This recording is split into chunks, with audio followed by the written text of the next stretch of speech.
Então, um dos anciãos me disse: não chores, pois o leão da tribo de Judá, a raiz de Davi, venceu para abrir o livro e romper os 7 selos.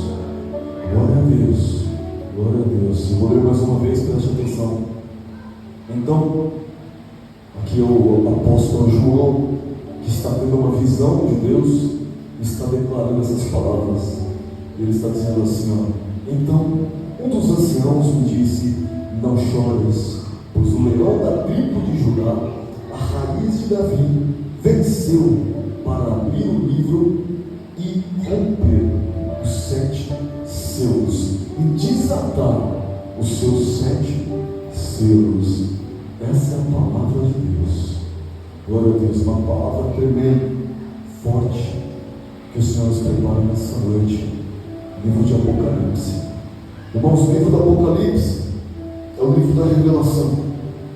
Esse nome foi dado, revelação, porque a primeira palavra que aparece no livro, revelação, Apocalipse. E o apóstolo João, que escreveu, ele está dizendo assim, olha, sobre o livro, ele diz: é uma revelação da parte de Jesus Cristo, que Deus deu, que o Senhor Deus deu, e preparou para mostrar para os seus servos as coisas que vão acontecer, o futuro. Ele fala assim que Deus, Jesus, enviou o seu anjo, e através do seu anjo, ele notificou o seu servo João, e revelou, e ele foi escrevendo, ele testificou, e ele foi escrevendo. E João, testificando e escrevendo das palavras do Senhor, do testemunho de Jesus, ele deixou uma palavra aqui assim, ó: bem-aventurado é aquele que lê, e bem-aventurados são os que ouvem as palavras dessa profecia e as coisas que nela estão escritas, porque o tempo está próximo. A revelação de Deus, ela diz que o tempo para essas coisas que estão reveladas está próximo. Aí o Apocalipse, ele começa a escrever ali carta às 7 igrejas da Ásia. Em cada igreja tem uma exortação. E aí você pensa: são as igrejas lá da Ásia na época. Não, é a igreja de hoje. Você pode ler o capítulo 1 até o capítulo 3 inteiro de Apocalipse, e cada vez você vai ver o que a palavra de Deus, o que a revelação de Deus traz para a sua vida como igreja. O que é necessário, onde há elogios para você e onde há correções para você e para mim. E nós podemos ler a palavra de Deus e compreender. Depois, quando a gente chega no capítulo 4, a Bíblia fala sobre um trono, que João viu um trono no céu. Olha só, um trono. Ele estava ali naquela visão. De repente veio uma voz do céu e falou assim para João: sobe aqui. Olha só, irmãos, ele teve uma visão de Deus, ele ouviu uma voz do céu e a voz falou para ele: sobe aqui. E imediatamente ele foi arrebatado. Olha só, arrebatado em espírito. Nós cantamos essa noite que a igreja vai ser arrebatada, que nós iremos até o céu, que nós vamos contemplar a glória de Deus de perto, vamos contemplar o trono de Deus. Isso aconteceu com João. Ele foi arrebatado em espírito e ele viu no céu um trono que estava posto no céu, e ele viu alguém que estava sentado sobre este trono, e ele podia observar a aparência dessa pessoa que estava sentada sobre o trono, e era semelhante a uma pedra preciosa, jaspe, sardônio. E ele falou assim, que ao redor do trono, em volta do trono, tinha uma coisa semelhante a um arco-íris. Era um arco-íris em volta do trono. Ele brilhava como a esmeralda. Olha só o que ele viu. Ele viu que do trono saíam lâmpadas e vozes e trovões. E diante do trono haviam 7 lâmpadas. Olha só, 7 lâmpadas de fogo, que são 7 Espíritos de Deus. Ele começou a ver essas coisas espantosas que eu estou falando a vocês aqui. Diante do trono também tinha um mar de vidro. E a Bíblia diz, João diz, que ao redor do trono estavam 4 seres viventes. E também em volta do trono, depois a gente vê isso no capítulo 5, quando fala sobre essa palavra que nós estamos lendo nessa noite. Haviam 24 tronos e 24 anciãos. Olha só, você está compreendendo a visão que João teve, a revelação?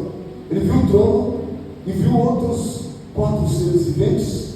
Ele viu 24 tronos e 24 anciãos, cada um em cada trono. E eles tinham coroas de ouro. Olha só que coisa tremenda que aconteceu.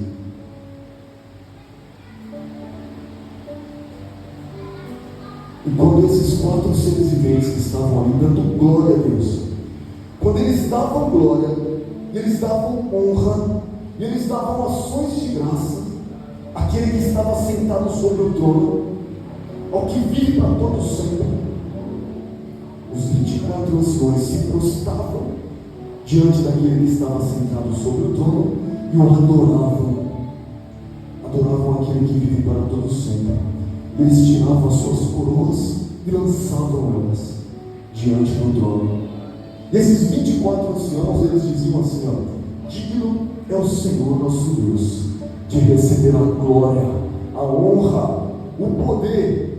E eles falavam assim para Deus: pois tu criaste todas as coisas por tua vontade, e pela tua vontade elas existem e foram criadas.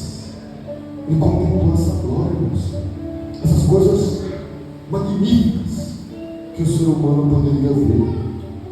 Mas ele também viu uma coisa. Ele viu essa pessoa que estava sentada, o próprio Deus. Ele estava sentado no trono, na sua mão direita estava posto um livro. Esse livro estava escrito por dentro e por fora. Preste atenção. Livro, quando eu falo livro para você, você enxerga isso aqui, né? Só que isso aqui é um livro moderno.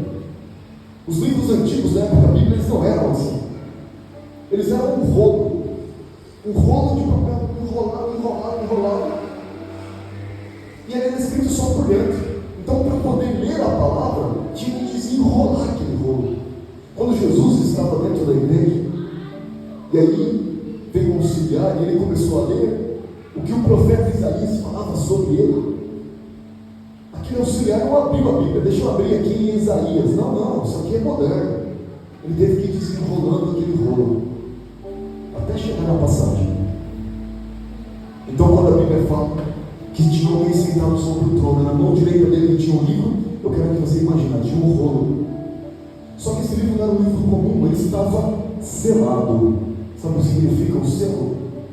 Selo é uma coisa que na época muito antiga, o rei, quando ele ia mandar um documento que não podia ser aberto por ninguém, a não ser pelo destinatário, o rei vinha e selava aquele documento. Também era um rolo. Ele pegava o anel dele, colocava na cera, que estava morta, e carimbava com aquela cera.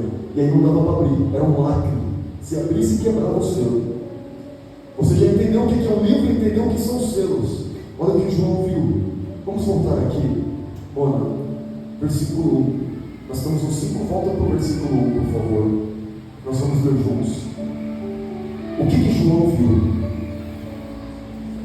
Está escrito: vi na mão direita do que estava sentado sobre o trono um livro escrito por dentro e por fora, selado com 7 selos. Versículo 2: vi também um anjo forte bradando com grande voz. Ele estava gritando: quem é digno de abrir o livro e lhe romper os 7 selos? Versículo 3: e ninguém no céu, nem na terra, nem debaixo da terra podia abrir o livro e nem sequer olhar para ele.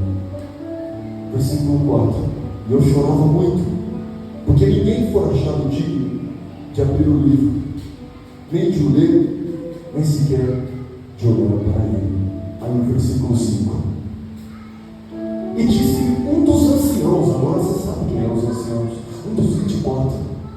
Não chores. Eis aqui o leão da tribo de Judá. Nossa, apareceu alguém agora nessa cena. O leão da tribo de Judá, a raiz de Davi, que venceu para abrir o livro e para desatar os 7 selos. Jesus apareceu. Jesus estava ali. Jesus foi lá, tomou o livro da mão daquele que estava sentado, e depois você vai saber, ele foi abrindo selo por selo. 7 selos para conseguir abrir o livro. Mas irmãos, depois nós vamos aprender.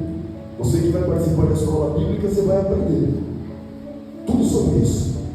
Que cada vez que Jesus vem e abre o selo número 1, vem um cavaleiro sobre a terra. E tem uma destruição que acontece, são os cavaleiros do Apocalipse. Em cada selo vem um cavalo e vem um cavaleiro. E alguma coisa acontece na terra, são as coisas que vão acontecer. Depois você vai estudar e vai aprender. Mas agora eu quero que você preste atenção. Versículo 5 está dizendo uma coisa: que Jesus é um leão. Jesus é um leão, preste atenção nisso. Que coisa interessante.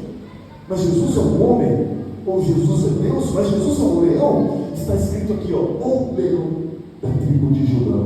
Está se referindo a Jesus como um leão. Vamos para o versículo 6. Então eu vi no meio do trono, dos 4 seres viventes, e entre os anciãos, em pé, um cordeiro. Olha só o que ele viu depois. Um cordeiro, como havendo sido morto. Ele tinha 7 chifres e 7 olhos, que são 7 Espíritos de Deus enviados por toda a terra. Essa palavra é complexa, essa palavra é difícil, por isso que muitas pessoas não leem o livro do Apocalipse, porque falam: que é isso? Eu não consigo entender nada. Que negócio que é esse? Mas você precisa entender. Eu preciso entender. Nós temos que entender aquilo que a palavra de Deus quer nos revelar. Eu quero que você entenda uma coisa. Olha só que coisa linda. Ao mesmo tempo que ele viu um cordeiro, quem é o cordeiro? Com letra minúscula, quem é esse cordeiro? É Jesus. Quem é o cordeiro, igreja? E quem é o leão, igreja? Ele é o leão da tribo de Judá. Ele é o cordeiro. Que está escrito. Cordeiro significa filhote de ovelha. Quem não sabe a diferença entre cordeiro, carneiro e ovelha, eu explico bem rápido. Ó, a ovelha é a mamãe, o carneiro é o papai e o cordeiro é o filhotinho. Então o cordeiro é um carneiro filhote, é um carneiro bebê. Isso é um cordeiro. Mas espera um pouquinho, queridos. Jesus está sendo referido como um leão. E quando eu penso em leão, eu penso no predador, aquele que é o rei da selva, né? Aquele que tem um domínio sobre todos os outros animais, que ninguém pode comer, aquele que brama, aquele que tem a fúria, aquele que representa ameaça para os seus inimigos, e ninguém pode prevalecer perto dele, porque treme perto de um leão. Jesus está sendo referido como ele é o leão, e de repente Jesus está sendo referido como um cordeiro, simples cordeiro. Se uma ovelha já mansa, um carneiro, imagina um cordeiro que é o filhotinho. Singelo, simples, que depende de cuidado, que não oferece nenhuma ameaça, nenhum medo, nenhum pavor. Isso que João viu, e Deus já foi dando a interpretação para ele, porque de repente olhou para o cordeiro, parecia estar morto, um cordeiro morto, mas que vive. Como é isso? Como que se tivesse havido sido morto. Ele tinha 7 chifres e 7 olhos, e Deus já deu a revelação: são os 7 Espíritos de Deus que estão sendo enviados sobre toda a terra. Olha que revelação. Preste atenção no que eu vou te falar agora. Jesus é o leão. Jesus é o cordeiro. E por que isso? Porque João via a imagem. Ele via a imagem do leão e ele falava: é ele.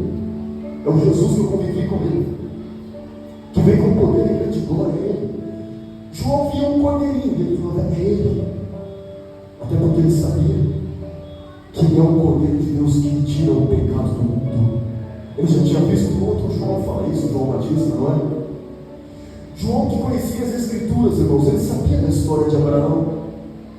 E Abraão pegou Isaac e levou para oferecer o seu próprio filho Isaac em sacrifício. E quando Isaac falou: pai, cadê o cordeiro para o sacrifício? Abraão disse: Deus mesmo proverá o cordeiro. E o que aconteceu? Deus proveu o cordeiro mesmo no sacrifício. E ali estava mostrando, estava simbolizando que aquela imagem daquele cordeiro que estava sendo vista ali era Jesus Cristo, que haveria de ser oferecido para que ele morresse não só no lugar de Isaac, mas para que ele morresse em meu lugar e em seu lugar. O Cordeiro de Deus que tira o pecado do mundo. Quando a Bíblia fala que Jesus é um leão, lá em Gênesis, a gente percebe no último capítulo, penúltimo, ele fala sobre Judá. Judá, que nas gerações foi até Davi, depois chegou até Jesus. Por isso que ele é o leão da tribo de Judá, a raiz de Davi.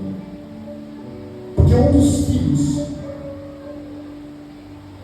de Jacó, um dos filhos de Israel se chamava Judá. E quando ele foi abençoar o seu filho, ele disse: você é um leão, leão, leãozinho, presta atenção.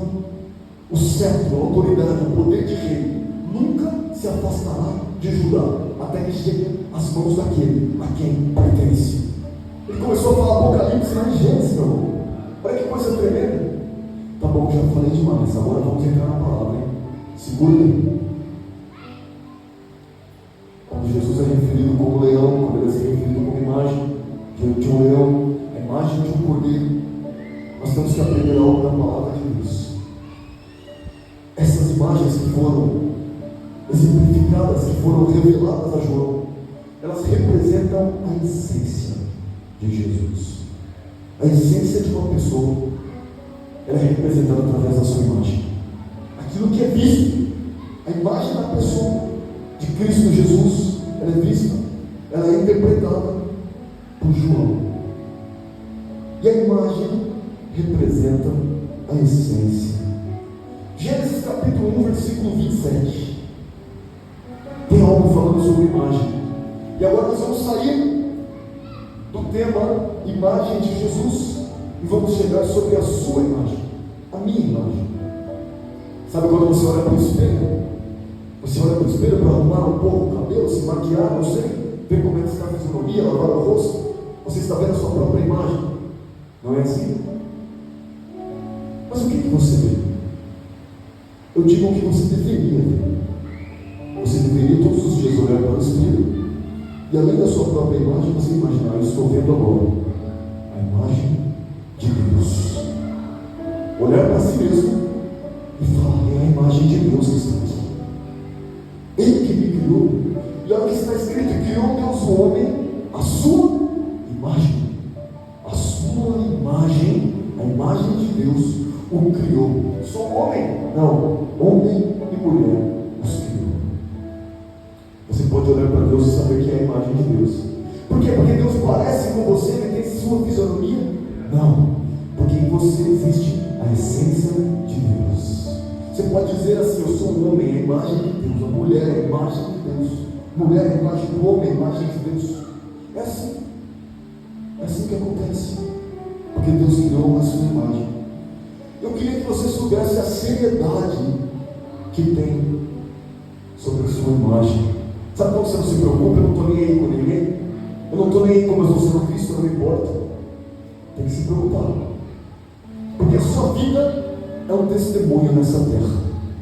O seu andar, o seu agir, a sua imagem, a imagem que você transmite, ela tem necessariamente, obrigatoriamente, ela tem que ser a imagem de Deus.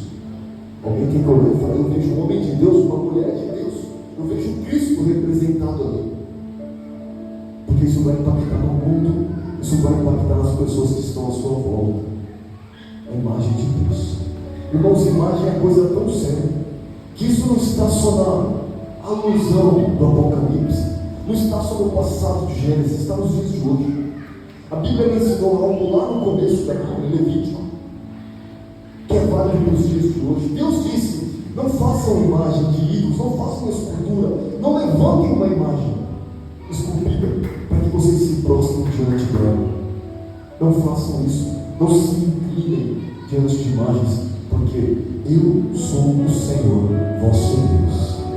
Sabe o que acontece quando alguém se inclina diante de uma imagem, de uma foto? Causa uma maldição. Ofereceu para uma imagem aquilo que era devido apenas a Deus. E você, eu, nunca poderíamos fazer isso jamais. Sabe por quê? Porque a imagem de Deus estaria se prostrando diante de uma imagem pagã de um ídolo. Uma maldição que acontece na mesma hora. Cuidar da sua imagem é preservar a imagem de Deus na sua vida, a essência de Deus na sua vida. Mas eu faço uma pergunta agora, vai ser bem rápida a palavra. Como é que eu sei se a imagem de Deus de fato ela está na minha vida? Como é que eu olho para o espelho e falo assim, estou vendo aqui agora a imagem de Deus, a figura de um homem de Deus, a essência de Deus está em mim? Como é que eu sei? Ou eu sou só um homem comum, uma mulher comum? Como saber se realmente a essência de Deus está na minha vida ou não está? Eu preciso saber. E se não está, eu preciso buscar. Eu preciso conseguir isso.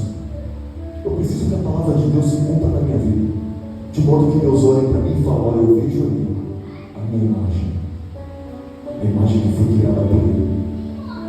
Irmãos, a Bíblia diz que nós que estamos aqui, nós não nascemos da vontade do varão, não nascemos da vontade do homem ou da mulher, mas nós somos nascidos de Deus. Nós nascemos uma vez, uma pessoa natural, mas depois nós nascemos da água e do Espírito, e nós nos tornamos seres espirituais diante de Deus. Então, como saber se eu sou nascido de Deus, se eu sou a essência de Deus, se eu sou a imagem de Deus? Eu preciso ser espiritual.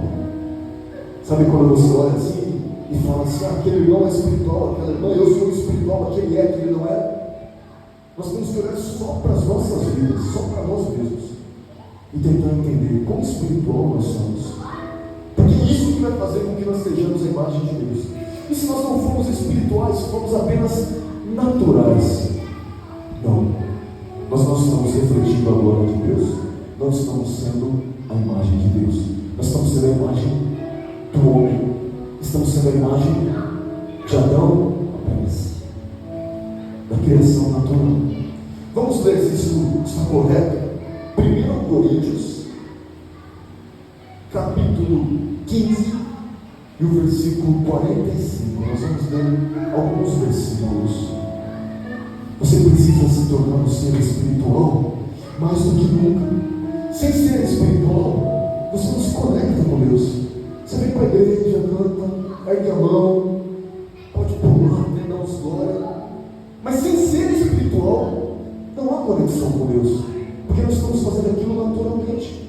Estou vindo para a igreja, estou cantando, às vezes se emociona, até chora, mas está sendo natural? Natural. Não. Deus, Ele só se comunica com o Espírito que está em nós.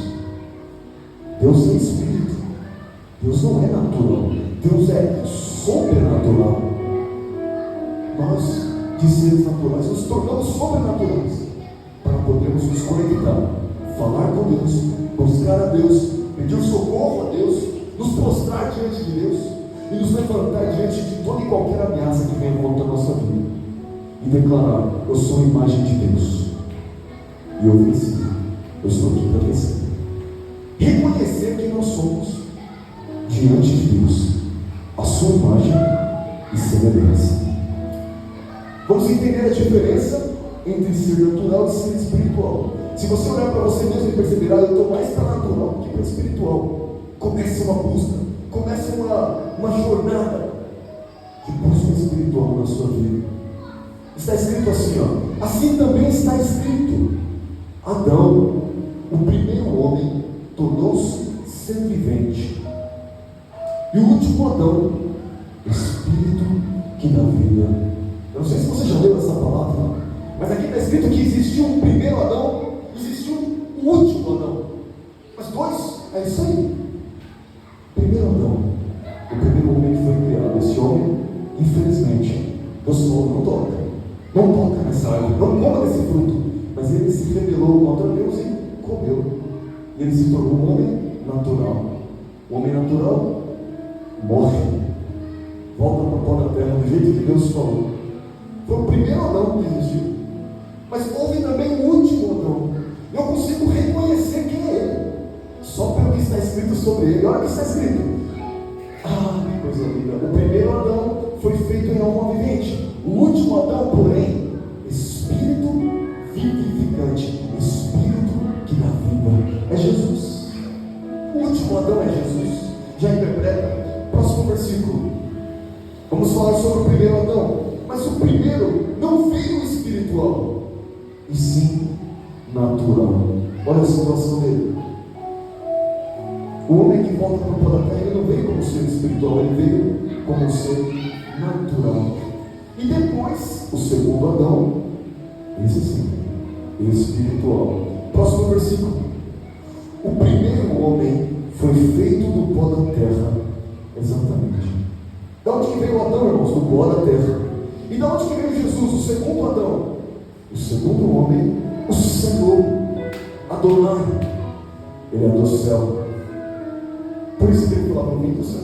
Agora eu vou voltar para o céu, para onde primeiro eu estava, de onde eu vim.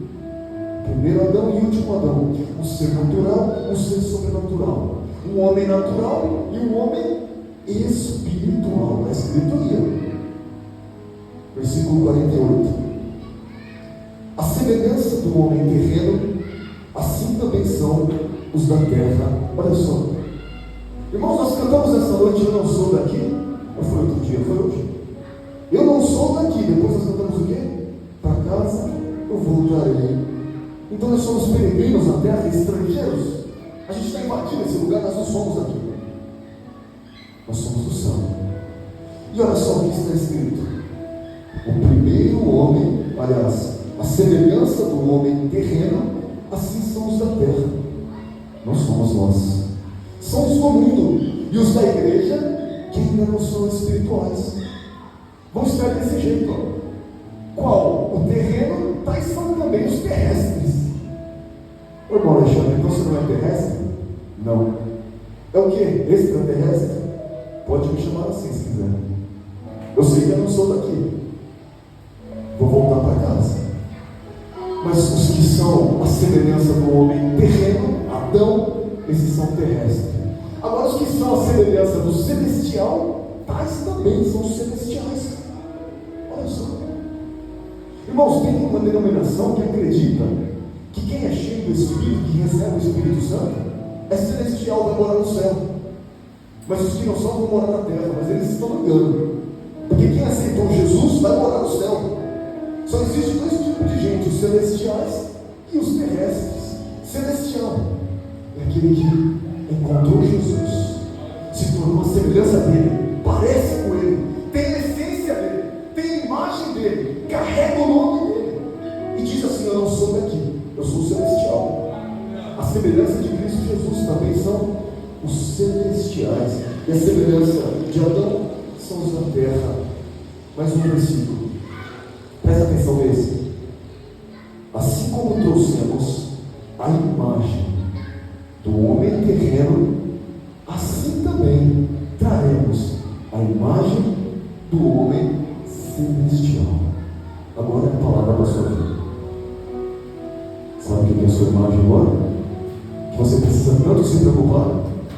No trabalho, na rua, nos estudos, na faculdade, nas brincadeiras, nas alegrias que a gente pode passar por aí, nas festas que nós tivemos e fomos convidados. Aonde quer que você esteja, você não pode se esquecer que você não tem uma segunda imagem. Peraí, ninguém precisa saber que eu sou crente. Se você fizer isso, a imagem de Deus desabou, ela despegou, ela desapareceu, voou na sua vida e virou a imagem de Adão, Eva, natural. Deus não tem ali absolutamente imagem nenhuma que possa representar. Mas quando você está em todo e qualquer lugar, e você acorda de manhã, já pensa e lembra de quem você é, e você fala: eu sou a imagem de Deus, a imagem de Deus está em mim, eu sou dele, eu ajo conforme a vontade dele, eu sou a imagem de Cristo na minha vida, nas minhas atitudes. Então, se alguma vez na minha vida eu já trouxe a imagem do homem natural, de Adão, a agora é diferente. Agora eu vou trazer a imagem do homem sobrenatural, do homem celestial, do homem chamado Jesus, Jesus de Nazaré. Lindo Jesus. Dá para imaginar a imagem dele? Será que você vai olhar para o espelho agora e vai, ao invés de pensar só na vaidade, como é que eu estou envelhecendo, está acontecendo comigo, eu estou ficando galera? Ao invés de olhar só para essas coisas, nossa, preciso arrumar minha barba, vou começar a olhar assim e pensar assim, essa pessoa que está aqui, eu fui criado a imagem dele, é Jesus. Eu preciso que Jesus olhe para mim e fale, esse espelho que você está vendo aí, Alexandre, cuidado, é a minha imagem que está aí, cuida bem dela. Você é a imagem de Deus, filho. Você é a imagem de Cristo, filho. Ou não é, escolha. Precisa ser. Isso só vai acontecer quando as minhas palavras, as minhas atitudes, os meus pensamentos, o meu ser, o meu viver, o meu andar, o meu agir estiver totalmente alinhado com o homem celestial, Jesus. De mim mesmo eu não consigo fazer isso, mas quando eu estou ligado na videira verdadeira de Cristo Jesus, Ele faz por mim. Eu não preciso me preocupar com nada. Onde eu chego eu falo, Jesus, a sua imagem está em mim, o teu Espírito Santo habita em mim, vem, Senhor. Eu preciso do Senhor, eu preciso, essa pessoa precisa, faz algo, Jesus. E a imagem dele vem, e a autoridade vem, e você pode chegar e falar e declarar a palavra que Ele te der, a palavra que Ele colocar no teu coração, e você vai entregar para alguém, e você vai ser um agente de transformação na vida de alguém. Glória a Deus. A Bíblia diz que Ele é a imagem do Deus invisível. Falando sobre imagem. Por que nós temos que ser a imagem de Jesus? Porque Ele é a imagem do Deus invisível. Ele é o primogênito sobre toda a criação. Para que eu seja a imagem de Cristo não tem coisa difícil. Eu só preciso ser imitador de Deus. O apóstolo Paulo disse assim, eu sei de meus imitadores, como eu sou de Cristo. E depois a Bíblia também diz, olha, sede imitadores de Deus, como filhos amados. Oh, irmãos, como é que eu sei se eu sou imagem de Deus? Como é que eu sei se eu sou filho de Deus? Jesus deixava bem claro. Ele sempre falava e falava, vai ali, um israelita verdadeiro, filho de Deus, não tem fingimento nele, não é fingido. E eu olhava para outro e falava assim, está ali a imagem do diabo na minha frente, o pai dele é o diabo. E virava para ele e falava, ei, teu pai é o diabo, Satanás, viu? Fica sabendo. Todo religioso e religiosa não adianta nada. Porque Jesus denunciava e falava, seu pai é o diabo, porque você gosta de fazer a vontade dele. Mas como é que nós vamos ter como Deus, o nosso Pai, e olhar e falar, Senhor, eu sou a sua imagem? Quando nós buscamos nosso coração, com todas as nossas forças, com toda a nossa alma, com todo o nosso entendimento, fazer a vontade dele. Você consegue declarar que você ama alguém? Ama seu marido? Ama sua esposa? Ama seus filhos, seus pais? Ama seus amigos, seus irmãos? É fácil agora você chega e dá um abraço, faz alguma coisa por ele, por ela, e fala, nossa, como eu amo, faz um café gostoso assim, com ela, demonstração de amor, serve essa pessoa. Então você, mas como é que eu faço para amar Deus? Como é que eu faço? Eu quero demonstrar meu amor para o Senhor, me dá um jeito. Como é que eu faço isso? Tem um jeito. O primeiro mandamento é amar a Deus sobre todas as coisas, com todas as suas forças, entendimentos, com a alma. Mas para poder demonstrar que eu amo a Deus, eu preciso fazer a vontade dele. E como é que eu vou demonstrar? Quando a minha caminhada nessa terra e os meus dias que ele me deu para viver foi para tentar fazer a vontade dele. Senhor, me mostra a tua vontade, me revela a tua vontade, me mostra o que o Senhor quer. Senhor, eu não quero viver o que eu desejo, eu quero viver a tua vontade. O meu futuro é a minha vida, estou cheio de sonhos, cheio de projetos, mas Senhor, eu quero colocar acima de tudo isso a tua vontade. Me mostra, Senhor, me revela a tua vontade, Senhor. Eu quero viver isso. E nós seremos imitadores de Deus como filhos amados, se nós tivermos a imagem de Deus em nós, a essência de Deus em nós. A Bíblia diz para nós andarmos em amor, como Cristo andou. Cristo que também nos amou e se entregou por nós. Ele que foi uma oferta, o cordeiro que se fez uma oferta. Quando alguém perguntou, cadê o cordeiro para o sacrifício? Jesus disse, eu estou aqui. Ele nos amou tanto, mas tanto, que Ele se entregou como oferta, um sacrifício, um cheiro suave, que subiu até Deus. Último versículo, 2 Coríntios 3:18. Eu preciso acreditar que a sua imagem nunca mais vai ser a mesma. Quando você se olhar, seja no espelho, seja no reflexo, no carro, no fio, você nunca mais vai pensar na sua imagem da mesma maneira. Mas o Espírito Santo vai te fazer lembrar que você é a imagem de Deus. E o compromisso que você tem em ser a imagem de Deus. 2 Coríntios 3:18 está escrito: olha só, mas todos nós, com o rosto descoberto, refletindo como um espelho a glória do Senhor, nós somos transformados de glória em glória, na mesma imagem, como pelo Espírito do Senhor, na mesma imagem que vem do Espírito do Senhor. Irmãos, a Bíblia aqui está dizendo que existe uma imagem que vem do Espírito do Senhor. Mas que imagem que é essa? Tem uma imagem do céu. Eu não consigo ver o Espírito Santo, eu não consigo ver o Espírito. Como que é o semblante? Como que é a fisionomia de Deus, do Espírito Santo? A Bíblia não diz. E diz para nem pensar nisso, muito menos comparar, muito menos construir nada. Mas só fala aqui uma coisa, que essa imagem, ela vem pelo Espírito do Senhor, ela deve estar em nós. Todos nós temos que estar com o rosto descoberto. Não podemos estar fingindo, e nem distraídos, e nem escondidos nesse mundo. Nosso rosto tem que estar revelado, descoberto, livre, para que vejam. E o nosso rosto descoberto, ele deve refletir, ele deve ser um espelho. Olha, cada vez que você olhar para o espelho agora, você lembra que tem espelho na Bíblia. Na Bíblia tem espelho. Quando você olhar para o espelho, você lembra a sua imagem e lembra que na Bíblia tem espelho. E a Bíblia está dizendo que nós somos espelhos. Olha para o espelho e lembra que você é um espelho. Mas você não está aqui para refletir qualquer coisa. Você está aqui para refletir a glória do Senhor. Meu Deus, como é que eu consigo ser este homem espiritual, a imagem de Deus na terra, a ponto de ser um espelho e refletir a glória do Senhor?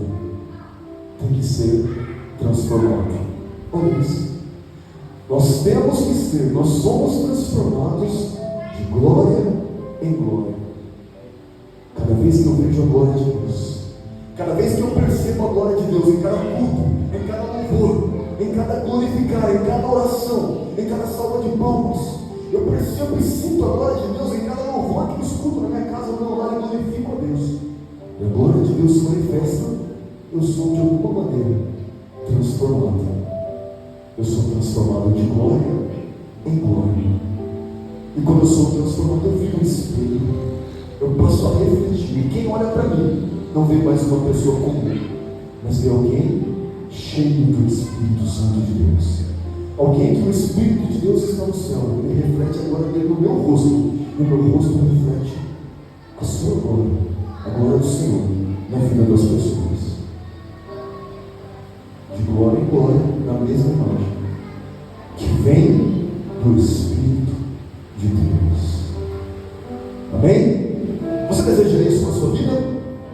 Você vai olhar para o espelho de maneira diferente a partir de hoje? Quando você olhar para se pentear, para fazer qualquer coisa, você vai lembrar: a imagem de Deus está aqui. E eu tenho que ser um espelho. Vai ser um alerta para a sua vida. O Espírito Santo vai tocar no seu coração. E a sua atitude, as suas ações, o seu andar, o seu agir, o seu viver, eles vão mudar. E você será aperfeiçoado de glória em glória, em cada manifestação da glória de Deus. Aplauda Jesus. Aplauda Jesus. Glória a Deus. Glória a Deus. Aleluia. Glória a Deus. Aleluia, Jesus. Glória ao nome do Senhor. Fica de pé nesse momento. Glória a Deus.